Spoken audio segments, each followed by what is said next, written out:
O projeto de lei 2630, ou PL das fake news, está imerso em tantas polêmicas que até as Big Techs como o Google e o Facebook estão lutando contra sua aprovação. Mas o que eu tenho certeza de que você não ouviu falar tanto é sobre como essa lei pode prejudicar irreversivelmente o pequeno empreendedor e todos os consumidores brasileiros.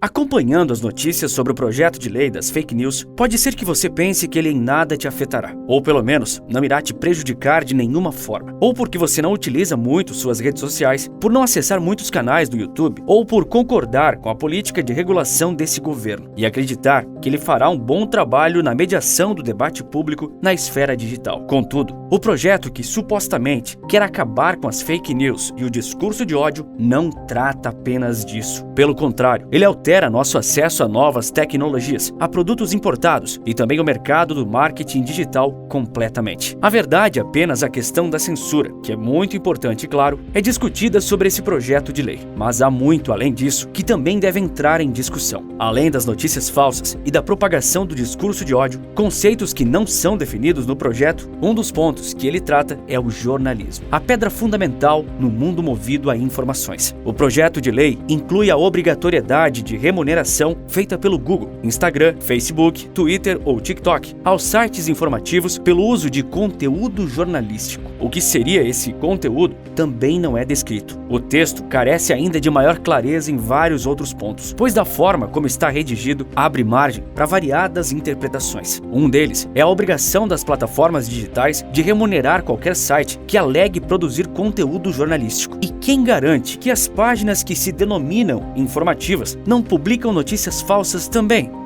A internet funciona conectando pessoas a outras, a conteúdos, a instituições, a ideias, a bens e serviços. Mas se o que está proposto na lei entrar em vigor, a menção de somente uma palavra de uma matéria daria o direito aos sites ditos informativos de exigirem pagamento pelo uso do seu material. Então, a forma como as buscas são feitas correrá sérios riscos de acabar no Brasil. As ferramentas de busca são uma mão na roda para grande parte da população que possui acesso à internet e a qualquer dispositivo para acessá-la. Para produtores de conteúdo, vendedores e prestadores de serviço ainda mais, pois fica muito fácil encontrá-los. Apenas o fato de eles existirem digitalmente já faz com que se incluam nos resultados de uma busca. Quando procuramos por um termo específico, o buscador nos mostra uma série de links com pequenos trechos que nos dão uma pequena amostra do que encontraremos ao clicar em cada um deles. E aqui tratamos de todos os buscadores, desde o Google ao Bing, passando pelo DuckDuckGo. O resultado da nossa pesquisa consegue nos dar uma pequena, mas útil noção de qual o melhor site a ser acessado para encontrarmos o que procuramos. Por exemplo, se você quiser saber sobre os números atualizados da Covid-19 e digitar apenas o nome da doença na sua ferramenta de busca, o que aparecerão são muitos sites trazendo diversas informações sobre ela. Com o trecho abaixo da URL, é possível saber qual tipo de informação cada site traz e abrir aquele que tem o que você procura. Mas no caso dos sites jornalísticos, não poderia haver esses trechos, apenas seus domínios elencados uns sobre os outros. Então você terá que clicar em link por link para saber se ali vai encontrar a informação da qual precisa. É muito provável que os grandes portais brasileiros façam parcerias com as Big Techs para que seu conteúdo apareça com um trecho de descrição. Dessa forma, quem vai perder acesso serão somente os pequenos sites jornalísticos, ainda sem renome, que receberão menos cliques. Isso tanto diminuirá a quantidade de fontes que as pessoas irão acessar, como também irá facilitar para que as pessoas acessem páginas que divulgam fake news sem saber. Isso vai contra o objetivo do projeto e também piora muito o processo de pesquisa no Brasil. Um resultado geral é que as ferramentas de busca irão conectar os usuários a um número menor de fontes. É válido mencionar, o Google já remunera mais de 1000 veículos de comunicação mundialmente, incluindo o Brasil, sendo a grande maioria formada por pequenos e médios produtores de conteúdo que aparecem no Google News. Sem nenhuma necessidade de lei, as Big Techs já entendiam que o produto do trabalho alheio tem que ser devidamente recompensado. Mas no caso de aparecer no resultado das buscas, quem ganha mais são os pequenos sites, pois de outra forma, eles se manteriam desconhecidos. O programa de parcerias do YouTube também já recompensa os criadores dos vídeos mais assistidos. Assim, a plataforma ajuda jornalistas independentes que produzem vídeos atrativos a tirarem o máximo proveito do seu programa de parcerias, dando visibilidade a conteúdos de alta qualidade e criados por pessoas sem nenhuma projeção na mídia tradicional. Pequeno, médio ou grande, a internet democratiza garantiza sua ascensão social, contanto que você siga regras estabelecidas, como um mínimo de minutos assistidos e inscritos conquistados. Se o PL for aprovado, qualquer canal que diga que produz conteúdo jornalístico, um conceito bem abrangente, teria que ser aceito como parceiro, mesmo não atendendo aos requisitos da plataforma para que possam monetizar. Se o vídeo for bom ou ruim, se as pessoas se interessarem em assisti-lo ou não, o canal receberá um pagamento por ele. São inúmeros os pontos sensíveis sobre o PL 2630, e um dos que eu considero os mais danosos é como ele pode atrasar o avanço tecnológico do Brasil.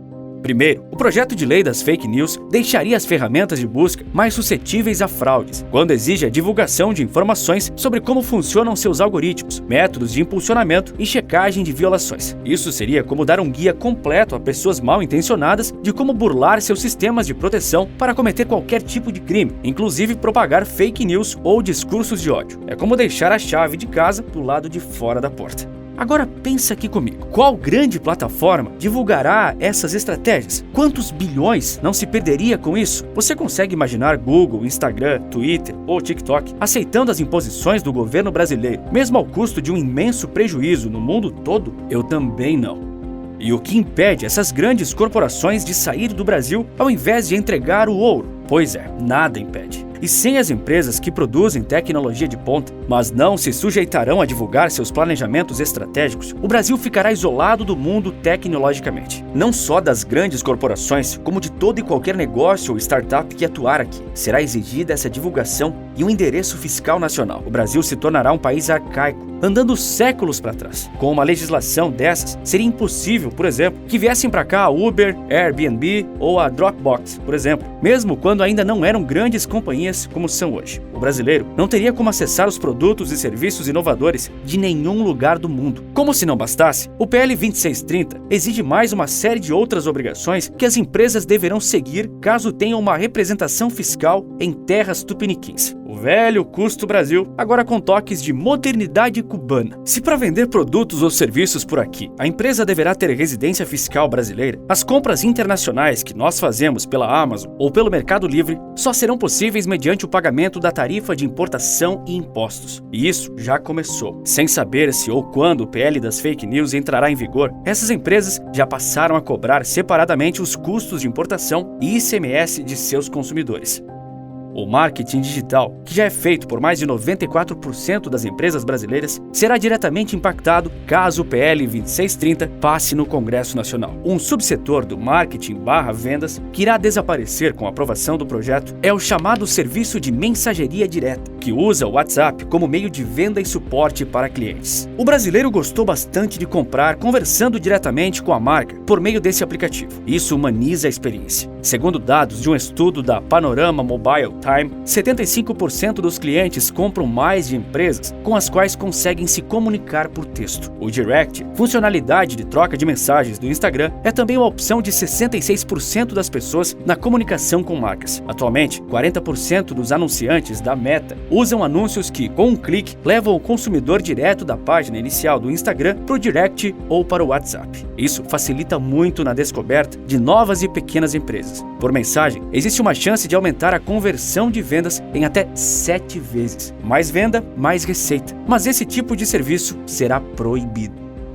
Os redatores do PL 2630 não se importam com o enorme mercado digital. Os pequenos empresários terão que atender a tantas exigências, preencher uma quantidade tão grande de formulários burocráticos e fornecer informações tão importantes antes de fazer um anúncio, que isso ficará quase que proibitivo para eles. E até agora, eu não consegui descobrir como dificultar os anúncios nas redes sociais contribuirá no combate às fake news. Ao exigir demais do ecossistema de anúncios online, o projeto de lei cria barreiras para empresas que não têm um setor de marketing ou um departamento de vendas próprio. Em outras palavras, os pequenos e microempresários. O fato de a quantidade de anúncios diminuir também os deixará mais caros. Para quem usa a internet para impulsionar seus negócios, desde o mecânico de automóveis à nova padaria do bairro, isso ficará bem mais difícil. A publicidade digital nichada, a que é direcionada para um determinado público e com alcance menor, é muito mais barata e permite que as pessoas certas conheçam pequenos empreendimentos e ajudá-los a crescer. O PL 2630 limita a capacidade de as empresas brasileiras usarem a internet para alavancar seus negócios. E não pense aqui que empresas com lojas nos shoppings que serão as mais afetadas, mas sim aquelas compostas por uma única pessoa, chamadas MEI ou microempresas individuais. Centenas de milhares de trabalhadores pagarão o preço. E de novo, não acabou por aí. Também será exigida a coleta e o arquivamento de uma infinidade de informações de todos os anunciantes e seu lead, que são as pessoas para quem ele direciona a sua publicidade. Imagine aí o quão complexo será para um microempreendedor individual fazer isso, muito burocrático, além de caro. A opção de simplesmente não fazer uso de publicidade digital se tornará uma realidade, como prevê o próprio Google. O projeto de lei também impedirá que companhias de publicidade usem informações coletadas com o consentimento dos usuários para fazer a ponte entre empresas e seus potenciais consumidores. Desta forma, os anúncios converterão muito menos vendas e os pequenos negócios terão que gastar bem mais para alcançar o mesmo número de clientes que alcança hoje. Isso sem entrar no mérito da violação à Lei Geral de Proteção de Dados e ao sigilo de negócio das empresas. Privacidade de dados e publicidade digital não estão em lados opostos, elas se complementam. O Google afirma que já oferece recursos e ferramentas que permitem que você saiba por que está recebendo determinados anúncios e que mude o perfil dos anúncios que recebe, além de que você faça escolhas sobre a privacidade de seus dados. Aqui mesmo no YouTube, isso também pode ser feito. Caso faça essa opção, você verá com menos frequência anúncios de bebidas alcoólicas, por exemplo. Eu acredito que a maior parte dos adultos podem ter o controle do que consomem na internet, sem que terceiros tenham que te tutelar como se fosse uma criança em processo de alfabetização. Crianças e adolescentes devem ser resguardados pelos limites impostos pelos próprios pais. O Meta, controlador de Facebook, Instagram e WhatsApp, diz que a lei vai restringir as ferramentas de marketing que antes da internet estavam disponíveis apenas para os grandes anunciantes presentes na mídia tradicional. Como o projeto propõe uma corresponsabilidade das plataformas digitais em toda peça publicitária, a corporação defende que isso tornará propaganda online mais demorada e cara, quando não impossível. A empresa de Mark Zuckerberg prossegue tocando no que já falamos aqui. Os micro e pequenos negócios serão os mais vulneráveis nesse novo sistema. Outras empresas e associações de publicidade e tecnologia, além de organizações jornalísticas e entidades da sociedade civil, também já se juntaram ao coro das críticas. De acordo com a Associação Latino-Americana de Internet, a proposta agrava os riscos de controle estatal e, como você acabou de ver, prejudica o ambiente de negócios, especialmente dos pequenos. Ao impor barreiras a campanhas publicitárias a anunciantes estrangeiros, o projeto pode levar a uma diminuição da demanda por serviços de criação de conteúdo. Menos demanda, menos vendas, menos empregos. Tudo em baixa. O PL das fake news é rodeado de polêmicas e seu texto é cheio de buracos. Muitas alterações terão que ser feitas para que essa lei tenha um impacto positivo, sem ferir a liberdade garantida pela nossa Constituição e sem prejudicar quem está trabalhando honestamente nesse país. Da forma como está, esta lei acarretará prejuízos que afetarão a todos nós, meros cidadãos comuns. Agora, para essas informações chegarem a mais pessoas antes que seja tarde demais, eu preciso do seu like e do seu comentário. Compartilhe esse vídeo para que ele chegue a mais pessoas. Eu conto com você nessa. Quer saber por que a educação brasileira é tão ruim? Clique no vídeo que está aparecendo agora na sua tela que eu te explico. E lembrando, antes que seja tarde demais. Por esse vídeo é isso. Um forte abraço e bons negócios.